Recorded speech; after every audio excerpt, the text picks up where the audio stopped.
Bonjour tout le monde, bonjour les amis. Alors déjà, je vais commencer par remercier l'abonné de la chaîne qui m'a envoyé un petit peu de sous sur Boosty pour que je puisse m'acheter un nouveau micro. Donc premier essai, j'espère que ça fonctionne. Il est dit que la bonnette coupe le vent. C'est de la meilleure qualité que ce que j'avais acheté avant, c'est sans fil. Bah on va voir. Oh, il a neigé cette nuit. Ah non, pas cette nuit, ce matin. Ah bah il neige. Ça se voit pas bien, mais c'est très fin. Alors, vous avez vu, j'ai les cheveux qui sont tombés pendant la nuit. Je me suis réveillé ce matin avec des cheveux plein mon lit. Non, évidemment, c'est Elena qui me les a coupés hier, ou avant-hier même. Euh, alors, figurez-vous que à faire des vidéos comme je fais, j'en ai fait pas mal quand même, 260 je crois, en 6 mois. Euh, il y a plein de nouveaux abonnés qui ont pas le temps de regarder tout ça et qui me posent presque toujours la même question. Et donc, je vais répondre à une de ces questions. Qui est, j'avais fait une vidéo là-dessus, mais c'est pas grave, je vais répéter un petit peu, peut-être avec des nouveaux trucs. Qu'est-ce que les Russes pensent des Français? Parce que vous êtes beaucoup à vouloir venir vivre en Russie, à vouloir au moins visiter la Russie. Celle-là, qui est belle, qui est calme, il n'y a personne, il n'y a pas de bruit, comme d'habitude. Ici c'est pareil.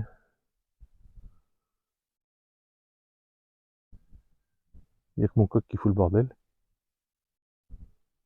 Bref. Donc, qu'est-ce que les Russes pensent des Français?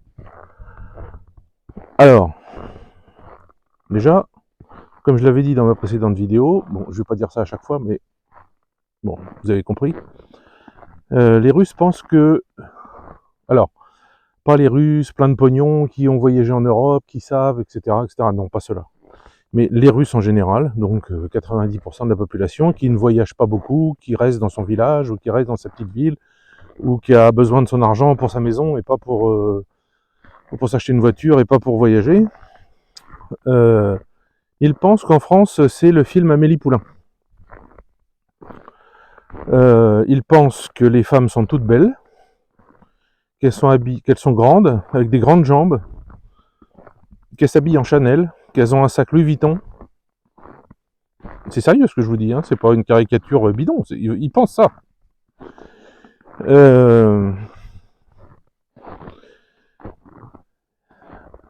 Par contre, ils ont vu, parce que faut pas être stupide, il y a évidemment de la propagande des deux côtés pour certaines choses.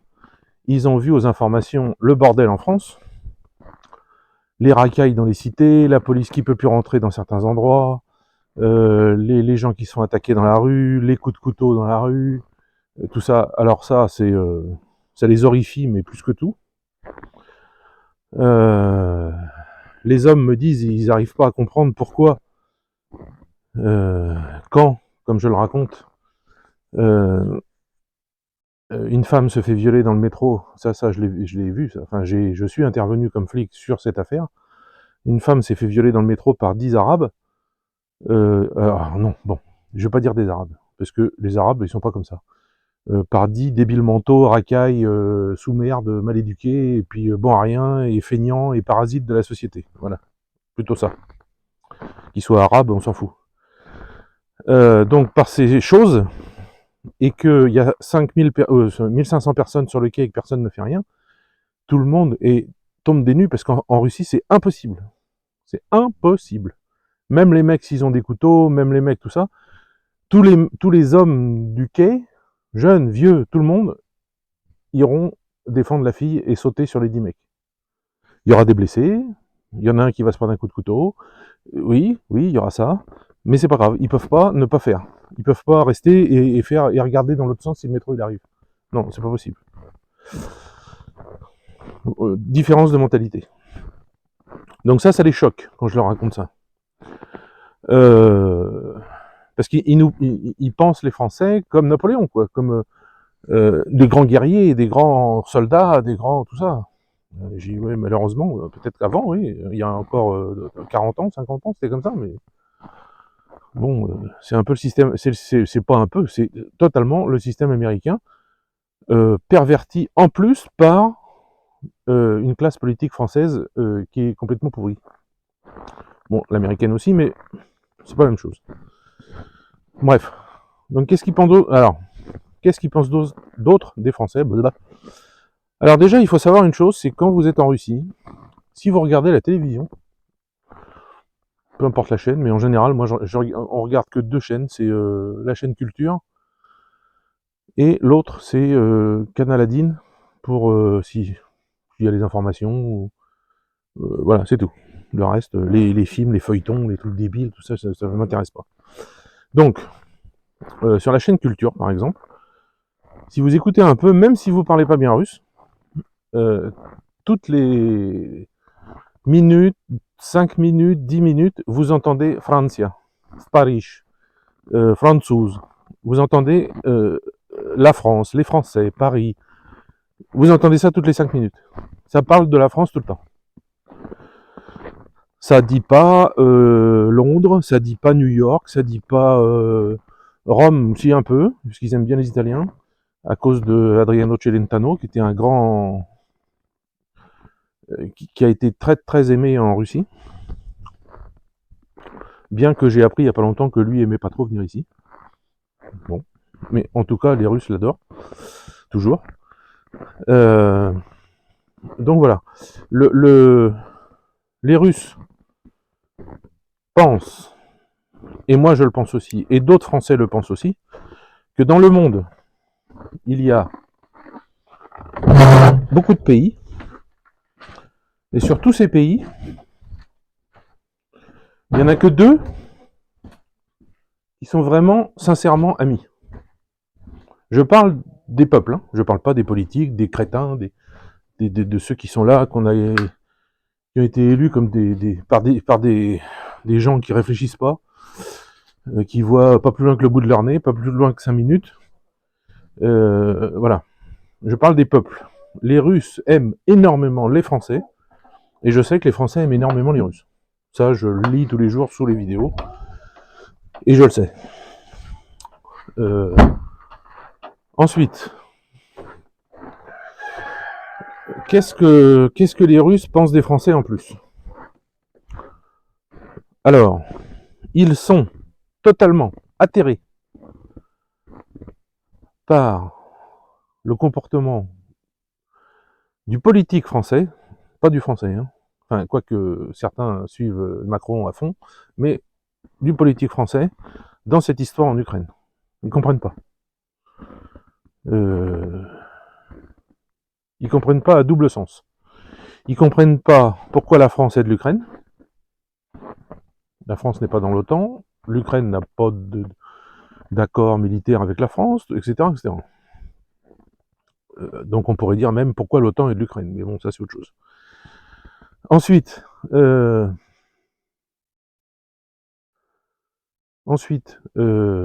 président français est pris pour un... Je sais pas comment dire. Durac. Durac en français, c'est un idiot. On va dire un idiot. Mais un idiot, vous voyez, vraiment, c'est pas le gros mot pour vous insulter. C'est vraiment, il pense qu'il est idiot, quoi. Vraiment. Qu'il a pas d'éducation, qu'il est nul, qu'il sait rien. Alors qu'il pense qu'il est plus intelligent que tout le monde, alors que pas du tout, quoi. C'est un débile, quoi. Bon, bref. C'est ce qu'ils pensent. C'est ce qu'ils disent, en tout cas. Qu'est-ce que je peux vous dire encore? Alors, j'ai une question souvent. Non, je vais vous parler d'autre chose avant. Quand j'étais à Kazan, j'ai été invité à l'université pour faire un sujet devant les élèves, une vingtaine d'élèves, je pensais, sur Napoléon. Parce que ça a toujours été ma passion, et j'ai toujours, et je sais, et je connais pas mal de choses. Donc, j'en avais parlé avec un historien qui était responsable des profs d'histoire à l'université et qui m'a fait venir. Donc, j'arrive là-bas, je me retrouve devant un parterre, devant un amphithéâtre, en fait, plein à craquer. Il devait être, je sais pas, 400 là-dedans. Des élèves de tous âges. Il y avait des élèves de 12 ans qui étaient venus. Alors, c'était pas, on poussait pas les élèves à venir. Hein. C'était hors des cours, quoi. C'était si vous voulez, vous venez. Et je me retrouve avec 400 élèves comme ça. Et puis, on commence à parler de Napoléon. De Joséphine de Bornay, de Napoléon, de son deuxième mariage, de son gamin, de l'aiglon, bon, plein de petits sujets comme ça. Et puis tout d'un coup, il y en a un qui me dit Monsieur, j'ai une question qui n'a rien à voir avec Napoléon. Alors, j'y vais, quoi. Vers la fin, quoi. Mais en fait, ça devait être la fin et ça a prolongé d'1 heure et demie parce qu'il m'a posé cette question. Il m'a dit comment ils sont les élèves en France, comment sont les étudiants. Alors là, je lui dis bah écoute, je sais pas comment te répondre. Et la seule truc en une demi-seconde que j'ai trouvé, c'est que je leur ai dit est-ce que vous savez qui est Balzac? Alors tout le monde, oui. Est-ce que vous avez lu des livres de Balzac? Alors ils lèvent tous la main et ils me sortent des titres et tout. Ok. Est-ce que vous avez lu Victor Hugo? Oui. Il y en a un, il se lève et il me sort la poésie la plus connue de Victor Hugo sur Demain dès l'aube. Il me sort ça. Très bien. Alors maintenant, je dis un peu plus dur. Est-ce que vous savez qui est Talleyrand? Alors la moitié savait pas, mais l'autre moitié savait. Oui, c'était un ministre de Napoléon, etc. Et je dis, qu'est-ce qu'il a écrit Talleyrand? Et il y en a plusieurs qui m'ont dit, bah, il a écrit le Code civil avec Napoléon, etc. Le Code civil français, c'est ce qui a fait les bases des lois en France, etc. d'aujourd'hui. Bon, et les mecs, ils me sortent ça, quoi. Bah, je lui dis, super. Bah, je dis, bah, vous voyez tout ce que vous me dites là? Eh ben, la plupart des élèves français, ils savent pas. Ils ont jamais lu Balzac, ils savent pas qui est Victor Hugo, ou peut-être Victor Hugo, si, peut-être à l'école on a dû leur dire ce nom une fois. Ils savent pas plein de choses. Ah bon, mais comment c'est possible qu'un pays fasse l'impasse sur sa culture, etc. Bah, voilà, c'est la France d'aujourd'hui. Alors ils étaient étonnés. Et après, évidemment, quand la conférence a été finie, ils sont venus me voir, parce qu'on a été boire un café. Il y en a plein qui sont venus, qui étaient très intéressés par la France, etc. Et c'est là que j'ai entendu beaucoup d'élèves me dire que les Français, tout le monde les aimait, leurs parents aiment beaucoup la France, son père a à la maison un livre sur Paris, qu'il regarde depuis qu'il est tout petit, et blablabla. Voilà. Donc tout ça pour en arriver à vous dire que les Russes aiment énormément les Français, aiment énormément la culture française, aiment énormément Merde, je perds mes mots en français, des fois c'est incroyable. L'architecture française, oui, alors en russe je savais architecture, mais en français, voilà, architecture, en fait c'est le même mot. Donc c'est pour ça que quand ils viennent à Paris, ils aiment voir, par exemple, les grands boulevards, les maréchaux, tout ça, parce que c'est des beaux bâtiments, et ils aiment bien ce style. D'ailleurs, si on regarde bien Saint-Pétersbourg, parfois, il y a une petite touche. D'ailleurs, pour vous dire ça, en parlant toujours de Napoléon, quand il y a eu la retraite de Russie, il y a eu des prisonniers français, pas mal. Ils ont fait 1 an de prison, à peu près, en Russie. Et au bout d'1 an, le tsar Alexandre a dit à tous ses prisonniers, alors je dis ça comme ça, hein, il les a pas réunis tous au même endroit pour leur expliquer, mais bon, il a été dit à tous ses prisonniers qu'ils étaient libres et qu'on leur donnait 2 choix, rentrer chez eux, à pied évidemment, rentrer chez eux ou rester vivre en Russie. Et il leur donnait la nationalité russe. Alors il y en a beaucoup qui ont choisi de rester, parce qu'entre-temps, dans cette année, ils avaient rencontré une gonzesse, ou ils avaient eu un gamin, ou ils s'étaient mariés, Bon, plein d'histoires différentes pour chacun, évidemment. Et dans ma petite ville, il y a une rue où les bâtiments, on retrouve sur le haut des bâtiments, sur les façades, qui sont en train d'être restaurées d'ailleurs grâce à l'argent des sanctions, merci beaucoup, Bruno Le Maire, qui sont en train d'être restaurés, ils en font une rue piétonne, etc. Enfin bon, alors que c'était pas prévu, mais ils ont reçu plein de pognon. Donc ces belles maisons, le haut, c'est complètement un style français. Et quand j'ai été au musée d'Alatyr, j'ai posé la question, et on m'a dit oui, c'est un Français ingénieur qui, après la guerre en 1812, en 1813 ou 14, enfin bref, il est venu s'installer ici avec une femme et puis il y a eu des enfants. Et c'était un ingénieur français et c'est lui qui a fait tout ça. Donc ces maisons datent de 1800, de début 19e siècle, quoi. Donc c'est des belles maisons. Enfin, moi quand je les ai vues au début, elles étaient défraîchies évidemment, mais bon. Donc voilà. Donc sinon, qu'est-ce que je peux vous dire d'autre?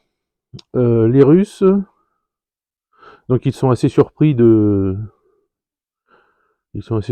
quand je leur parle que, en généralité, les femmes en France ne sont pas habillées en Chanel et n'ont pas un sac Louis Vuitton, déjà parce que ça coûte trop cher. Alors, une chose, ça va vous montrer ce que je vais vous dire, un petit peu la mentalité russe, et l'âme russe. Quand il y a eu les émeutes à Paris avec les racailles, etc., qui cassaient tout, c'était il y a, je sais plus, il y a 2 ans, 3 ans, 4 ans, je sais plus. Eh ben, figurez-vous que les babouchkas russes, quand elles allaient à l'église, elles priaient pour vous. Vous le saviez, vous pouvez pas le savoir, ça. Mais elles priaient parce que, pour la France, pour vous, qui étiez emmerdés par toutes ces merdes, là, et parce que, pour elles, c'est un pays dont elles ont toujours entendu parler, qui était un pays frère, un pays ami, et, et en fait, elles allaient à l'église parce que quand elles voyaient les informations, elles pleuraient. Elles pleuraient devant leur télé, de voir ça, de voir comment c'est possible qu'on laisse ça, comment c'est possible qu'on en arrive là, comment c'est possible tout ça, comment c'est possible que tous les hommes ne se soulèvent pas pour foutre tout ça dehors. Enfin, voilà, elles comprenaient pas. Donc elles priaient en pleurant pour les Français. Alors, une autre chose aussi, qui est très importante en Russie, concernant la France. Parce que peut-être qu'en France, vous, maintenant, vous en fichez. Enfin, vous, peut-être pas vous qui vont m'écouter, mais bon, beaucoup de gens s'en fichent. Le micro marche toujours. Mais le Normandie-Niemen. Dans l'imaginaire russe, dans la mémoire russe, c'est énorme. Dans chaque ville, il y a une rue Normandie-Niemen. Il y en a une à Kazan, il y en a une à Moscou, il y en a d'autres. Ici, je ne sais pas si on a une, je crois pas, peut-être si. Ces quelques pilotes français qu'a envoyé le général de Gaulle, ce qu'a fait le général de Gaulle, ça a été un coup d'éclat parce que il pouvait pas faire mieux, quoi. Euh, les Russes se sentaient et se sentent toujours détestés par le monde entier, euh, sans raison. C'est juste parce que par le monde entier, quand ils disent le monde entier, c'est l'Occident, hein, parce que l'Asie, tout ça, ils les aiment bien. Mais ils se sont toujours ressentis rejetés. Et le fait le président de la France envoie, enfin il n'était pas président encore, mais qu'il envoie des types se battre avec les Russes, avec eux, complètement. Parce que c'était le commandant de la base, c'était un Russe. Les mécanos, évidemment, c'était des Russes, puisque c'était des Yak 1. Les avions, je crois qu'ils ont eu jusqu'à Yak 3. D'ailleurs, pour la petite. Et ça, les Russes, ils l'ont entendu, ils l'ont appris à l'école. Quand le commandant français est arrivé et que le commandant russe lui a fait présenter, ou peut-être que c'est à Moscou qu'on lui a présenté, je sais pas trop ça, où c'était, et on lui a montré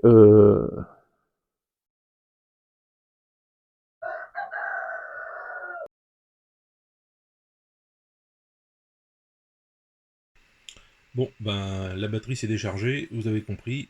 Je viens de réécouter en fait la vidéo, le son coupe, se remet, coupe, mais en fait c'est parce que la batterie était vidée, donc c'est pour ça.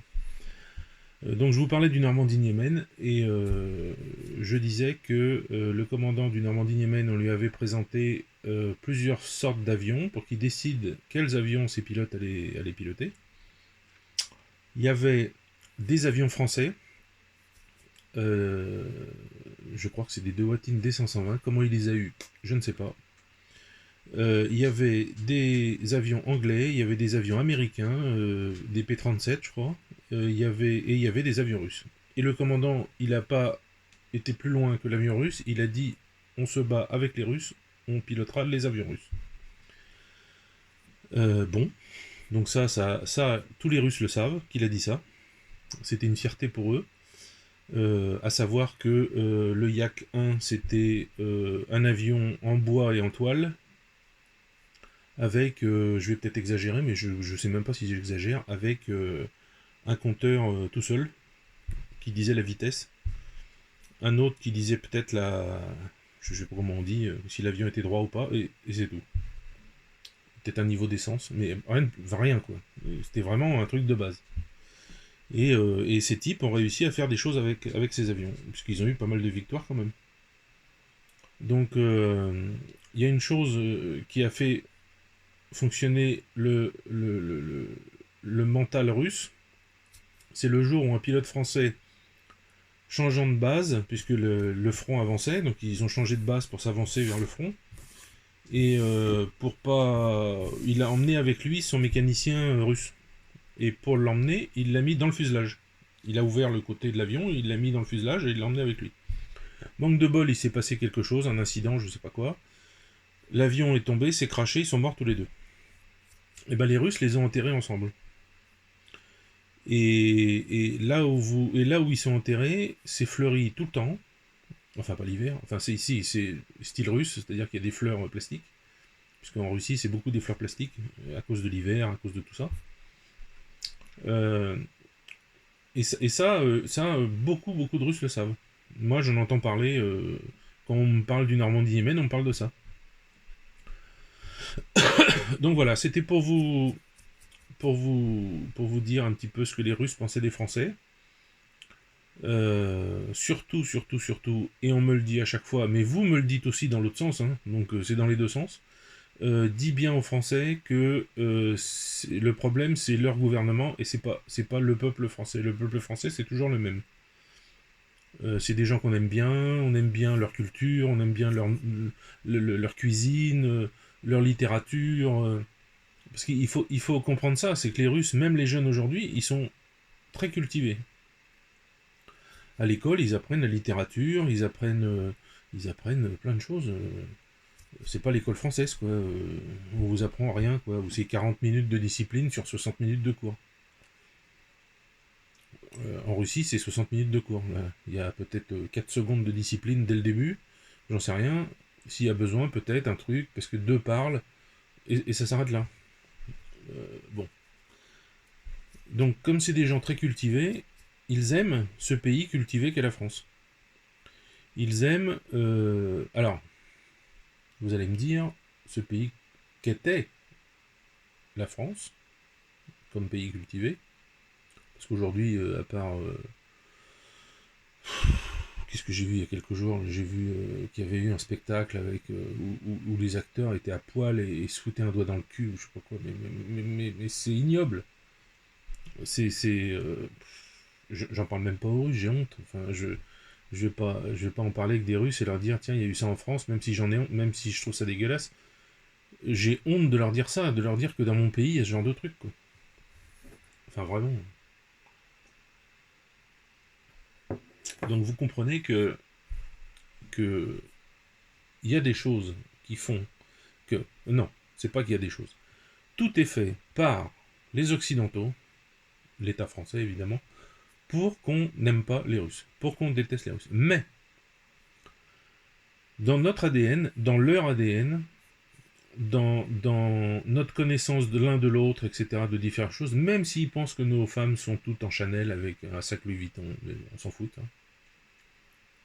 eh ben, ils pourront toujours faire tout ce qu'ils veulent, les gouvernements, puisque c'est leur but, en fait, qu'on déteste les Russes, parce que quand vous voulez un jour faire la guerre à un pays et mobiliser votre population, il faut petit à petit, ça se fait pas du jour au lendemain, il faut petit à petit former les esprits, mettre dans les esprits que c'est des monstres, qui mangent des enfants, comme moi on m'avait dit quand j'étais à l'armée, euh, qui tuent tout le monde, qui massacrent des gens en Ukraine,